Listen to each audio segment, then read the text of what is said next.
Hi, thanks for joining me for another episode of Pages, Picks, and Pans. Today, I am going to be looking at The Big Sleep.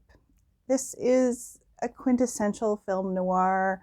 Raymond Chandler's book was a quintessential noir novel. It's one of those detective stories that, almost anyone who has read mysteries will have read something of Raymond Chandler's, and especially the Marlowe books. So in this film, Humphrey Bogart brings his dry delivery to this Marlowe character, and in fact probably did more to create that sort of stereotypical hard-boiled dick kind of character.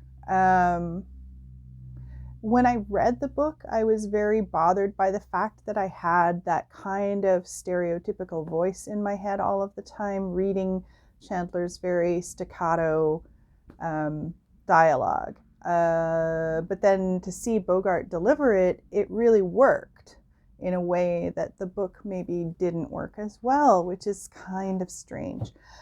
I read the book just 3 years ago, and this is the first time I've viewed the movie, and I have to say that I found the sisters in here extremely annoying.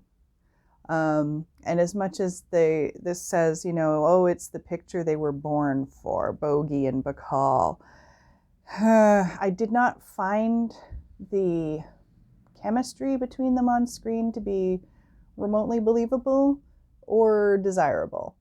That said, it is still a fine example of noir filmmaking. It has a little bit of a drag in the middle of it, but it is well worth your time to seek this out and watch it, if only just so that you get some of the references in here. I did find it really, really funny and really indicative of the era in which it was created, where like the cars you had your license and registration like either hanging from or wrapped around the steering column of your car, and no one locked their cars. So it's a lot easier for a private detective to just open the door and see whose car it is. And that was the other thing. Like, I watched so many procedurals that involve forensics that I kept like, my mind was boggling at the number of times he would stumble on a scene, he would move a body, he would leave his prints everywhere. Like, there was so much forensic evidence that he was messing with that my brain just exploded.